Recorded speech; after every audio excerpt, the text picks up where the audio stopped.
Great. It was an amazing. I really didn't know what to expect going up there, but it was a really kind of overwhelming, amazing experience. You know, because as Will can tell you, it's an unbelievable facility. First of all, you know, 3 floors, and it's not just a football. I mean, you're talking about Joe Lewis and Jesse Owens and Carl Lewis and you know. I mean, Hank Aaron, Willie Mays. I mean, you know, just people all walks of life. You know, Coach Bryant, Coach Stallings, 6 Clemson head coaches. It's pretty amazing when you walk through and you see all the people. And so it was just really, it just became real to me. It was just something, you know, they called me back in the fall and it just really kind of compartmentalized that away. And now all of a sudden it's there. And it was very surreal. And it was special, you know, so many of my family and friends to be able to, you know, have a moment like that. And so many of my former players who came up there was really cool, and our staff and our board. I mean, it was a great event and, you know, special. I mean, no doubt about it. It was a fun weekend. Coach, can you share with us, after being able to look at film from the orange and white game, just some of your thoughts about what stood out to you the most?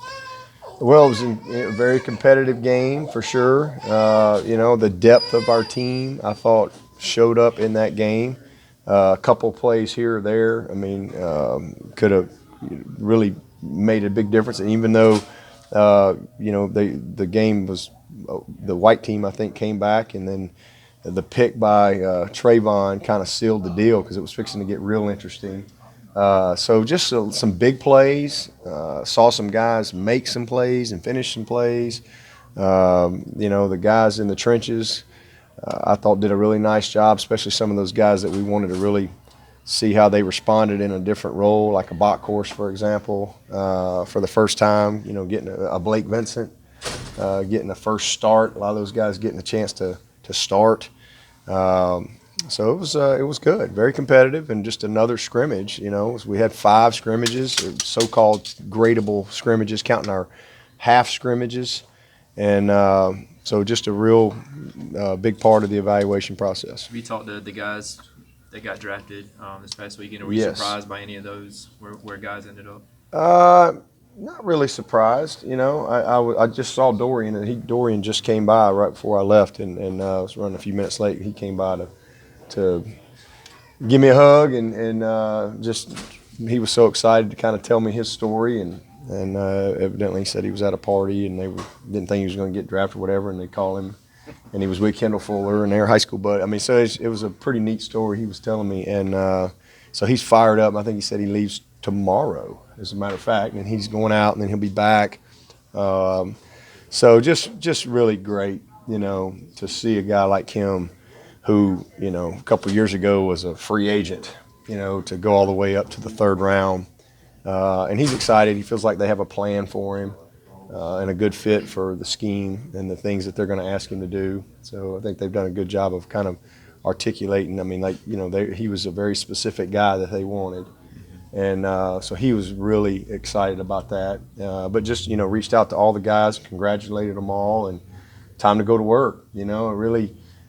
Nobody, when you show up on the practice field, nobody's going around saying, "Oh, you got drafted on this day." And it's you got to go play. That's why Adam Humphries makes it. You know, an undrafted tryout free agent. You still got to be able to play. And at the end of the day, that's what it comes down to. So to hear your name called, the 3 guys that got drafted, obviously we didn't have many seniors this year, but the 3 guys that got drafted, for them to hear their name was special. And you know, a couple of guys that didn't get drafted, I think they hoped they would, but I don't think anybody was surprised. It was you could or couldn't. But good to see those guys land and get some opportunities, and I don't have any doubt they'll take full advantage of it. I know there's still a few final exams to go, but do you expect everybody to be okay academically? Yeah, I think so.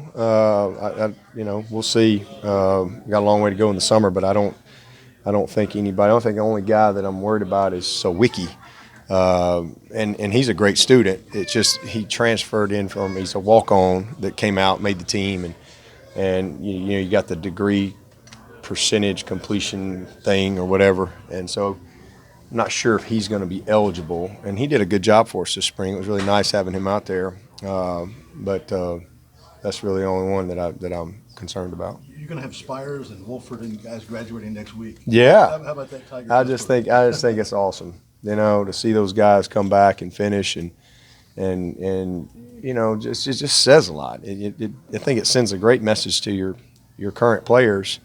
Here's guys that are 50 walking across the stage because it means something. It sends a big message, and it just further enhances what we talk about all the time, and that's just the value of education. And that's the culture that we have. There's no doubt about it. And, the guys that haven't finished yet, they're going to finish. So I'm proud of those guys. We've had several of them that have come through, but Donnell and Bill have been awesome. They've done a good job for us, and really happy to see them accomplish that. Coach, you talked about how important the summer workouts are for these guys and their preparation for August. For the freshmen that haven't enrolled yet, how important are the next couple of months for them? I know you're going to be counting on a couple DBs. Justin Ross coming in. How much are you able to communicate with those guys? Oh, a ton. We send them they've got the same lifting program that our guys have been doing, since they signed. That's one of the things we do. We send them a training program so that they can train, and we got they can go to the website and make sure they've got the right techniques and understand how to do it. So that way, when they come in the summer, you can pretty much tell who's been working and who hasn't. So it's been important time for them, even though they haven't been here, to start learning and kind of bridging that gap a little bit. But I'm excited for those guys to get on campus here in June and get started with them.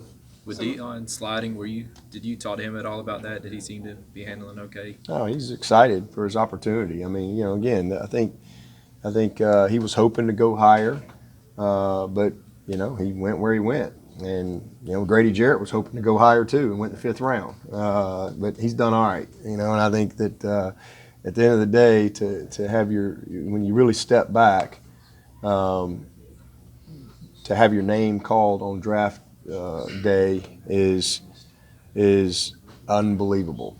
And and that's teams. There's a lot that goes into it, and I think Dion's going to be a great pro. I think he'll be a better pro than a college player, to be honest with you, just simply because he's just now, in my opinion, he's got a foundation to really become a great receiver. He wasn't a receiver. He's played 2.5 years of receiver.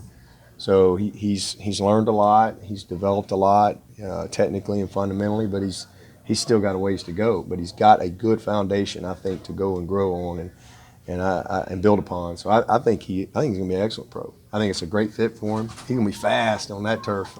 So I'm excited, and he's just ready to get to work and go make the best of his opportunity. But he was fully aware that he could go anywhere from probably the 3rd round to free agent. And I think that's things that we talked about, and I think he was at peace with that prior to when he first told me what his decision was, because I wanted to make sure he really understood there was no guarantees. So absolutely, there's no doubt he would have liked to have gone higher, but the fact that he was drafted as a junior and a guy that's played 2.5 years of receiver, and especially to a place like Indy with a great quarterback and a great facility to play in, I think he'll do fine. Okay, guys. Sorry.